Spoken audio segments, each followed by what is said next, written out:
Hey everyone, it's Jen. I'm just going to show you real quick how I make my salmon. I bought a lot of salmon the other day. It was a great sale, so I'm going to bake a couple days worth now, and I'll just let you know how I like to put it together. It's really simple.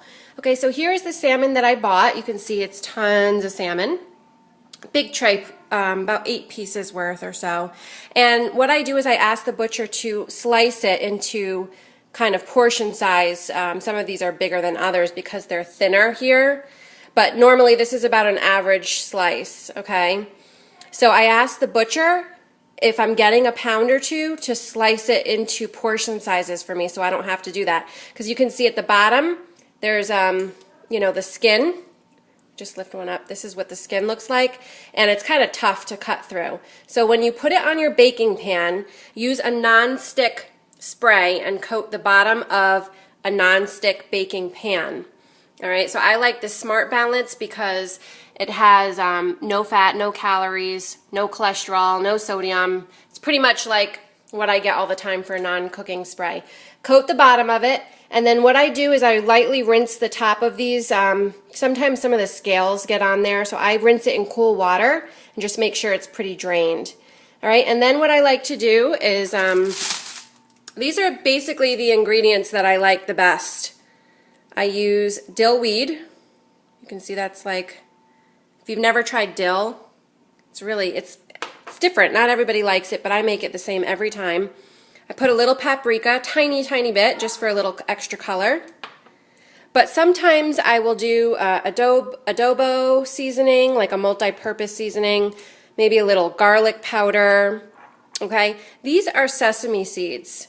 What I like to do is throw sesame seeds on my salmon or even chicken, but what I've been using lately is I realized, why don't I put my flax seeds?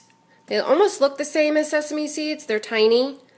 They're 100% whole grain, and they're really good for you. So you can find these usually in the cooking aisle. And instead of sesame seeds, what I do is I sprinkle on flax seeds. So, and then if I want to add a tiny bit of extra virgin olive oil for flavoring, this is pretty much what I do. I hold my finger in it so it doesn't really, and I just kind of drizzle a little bit on the top. Kind of use my fingers and rub it in like this. Okay, it's just a little bit on each piece just to kind of give it a little bit of flavoring. Okay, and then let me get my paper towel. This is what I do. I start with the dill weed. Okay, so let me open this. And I'm going to try to do this with the holding the phone as well. Usually I just grab a pinchful and sprinkle it on with my fingers, but since I'm trying to videotape as well, you'll see I'm just sprinkling. Nice coating of dill. Smells so good, kind of like a pickle, but not like a pickle. Little bit of dill, and then I take the flax seeds, right, and I grab some of that, and it's a nice little coating on there. Let's see, I get that on there.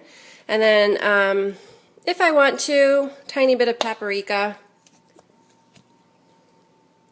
a little bit, sprinkle on everything, give it a little color, a little extra flavor. And then I cut up some lemon. You know, you can save some of these nice slices for after it's cooked, so you have some fresh lemon, but you can take half of it and kind of squeeze it right on top. Just give a little bit of lemony flavor too. Lemon, dill, and garlic is usually what a lot of restaurants even do. Lemon, dill, and garlic. So I'm not going to do the garlic this time, but that's it, guys. And then when it's done, you just pop it in the oven just like that. Let it cook for about 30 minutes or so. You definitely want it. I like it cooked through. I usually put it on 30 minutes to start, and then I'll see how it goes from there. But that's it. And then you can throw the extra on salad or eat it tomorrow night or the next day. When it comes out of the oven though, and you take a spatula and you take it off the pan, you don't eat the skin. So right now when it cooks, especially with that coating on the bottom and a little bit of olive oil, it should come right off the skin very easily, and then you can like scrape the skin off your pan and throw that out because you don't need to eat that part. But it's really good. So let me know how you guys make out and if you try it, okay? Talk to you soon. Bye.